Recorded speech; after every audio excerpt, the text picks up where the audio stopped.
Hello, welcome to another video by Moxon Marine. The truck is finally done. This is my 2009 GMC Sierra four-wheel drive crew cab truck. I use it as a business vehicle, and I use it to pull boats around and also to haul parts around. So I've replaced the 5.3 liter LC9 engine that came in the truck with a 6 liter LS2 specification engine, which I've documented on this YouTube channel. It's been running approximately 3 weeks now, and it's running pretty good. I'm currently about 120 miles away from my home. I'm in Roswell, Georgia today. Just want to show you the truck and show you the logo on the back that I had made and placed on the windshield. It looks pretty cool. So it shows my Instagram account. It's got my phone number for my business, and also the Moxon Marine logo, and the ducks were a bonus. They were on the truck when I got it. But I had the logo done by a local graphics printing company in Columbus, Georgia. At this time, I'm going to open up the hood and show you what's under the hood. So this is the 6 liter engine that I replaced the 5.3 with. It's a LS2 specification engine. It's got red painted valve covers. The cylinder heads are natural aluminum. The block is painted white, and the oil pan is blue with white stars, all of them being vinyl stickers. So at this time I wanted to go into a little explanation of fuel injection. In one of my videos, one of my viewers had made a comment that I was putting out bad information about disconnecting a map sensor. So let me do a very quick overview, or a very quick fundamental lesson on fuel injection. So fuel injection works by the computer either measuring or calculating the air coming to the engine, applying a fuel-air ratio, which is specific to whatever fuel you're burning. Could be gasoline, could be alcohol. And once you apply the fuel-air ratio, you end up with a known amount of fuel that you need per second. And knowing the size, since the size of the injectors is programmed into the computer, it knows how long to pulse the injectors in seconds. It's typically in milliseconds. So let's talk about how it measures air. There's two types of systems. There's speed density and there's MAF. MAF stands for mass airflow, and speed density is basically what it sounds like. Speed, it calculates airflow based on the engine speed and the density of the air inside the engine. So you have, to accomplish that, you have two sensors. You have a MAP sensor, which is right there. This is the MAP sensor. And then the MAF sensor is right here. It's in this tube. That's the air. This is the air filter. That's the air coming into the engine through this tube. So that's your MAF sensor. Speed density is a sensor that measures the pressure inside. It's called a MAP, manifold absolute pressure, and it measures the pressure inside that engine, or inside that manifold. So knowing that pressure, the RPM, the size of the engine, in the calculation, it needs to know how many cubic inches or how many liters the engine is. It has to know the RPM, and knowing the pressure, it can calculate and estimate the amount of air sucked into this engine.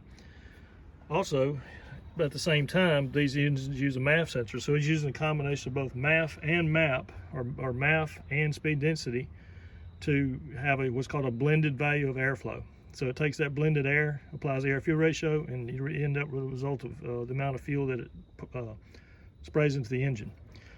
So these engines, or these systems, are known for having the two different independent systems for measuring air.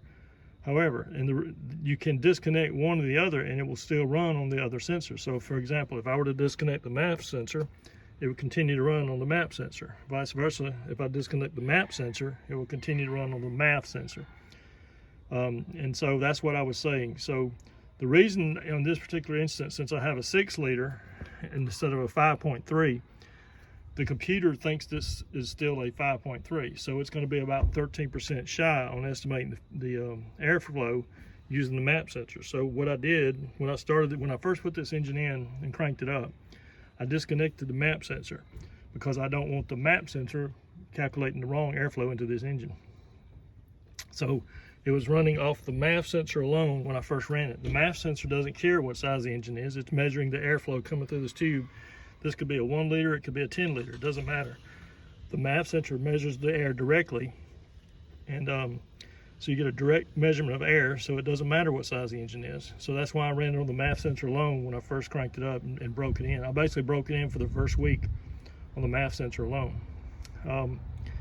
However, I did end up, after about a week of owning, or a week of driving the vehicle, I finally bought a program called HP Tuners, and it's basically a $300 program that allows me to reprogram the computer, which is, the computer is actually right down there. You can see it, it's right, that's the computer right there. They also call them PCM, Powertrain Control Module.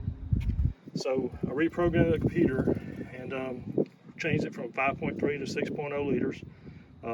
It had a truck program in it before, and I actually changed it closer to a Corvette program because this is an LS2 specification engine. So I changed the spark timing and some of the fueling to match, closer to match a Corvette. And you wouldn't believe how much more power, how much it brought this engine to life. The truck calibration is very weak on spark timing. The Corvette's more aggressive. I do have working knock sensors. I've heard a little bit of knock, and I did install the Gen 4 knock sensors on this Gen 3 block, and I'll have a separate video on explaining how I did that. But so far it's running great. I've got it tuned well. I've changed the shift points. Since it's got these big tires and wheels, I changed the shift points to make the transmission stay in lower gear longer because of the bogged down effect these big tires have on the transmission, or on the overall engine. So it's right now it's running. I'm still running the MAF sensor. I haven't enabled I disabled the MAP sensor in the program because I'm still learning about what's called virtual VE tables, and I'll do videos on that later. But for now, I've disabled the MAP sensor, and it's running strictly off the MAF sensor alone. So it's running well, and I hope that was enough information to realize that you can run this engine without that MAP sensor. You just disconnect it. Once it's disconnected, the computer knows it's not there, and it will default to the MAP sensor, and you can run an engine without the MAP sensor. And the gist of it is you can run any size engine off that MAP sensor, any practical size. You could run a 4.8, 5.3, 6.0. Actually, you could run a 6.2 strictly off the MAP sensor and not have to change the program, because it doesn't care what the size of the engine. It's just measuring whatever the engine sucks in, it's measuring it. So I hope that explained things pretty good. And oh, by the way, one other thing. I don't know if that little napkin there caught your eye, but I've got a piece of paper towel wrapped around that tube with a rubber band, and that was my Pcv system. So what I did was I plugged, the first week I had it, it sucked the oil, it almost sucked all the oil out of the oil pan and burned it.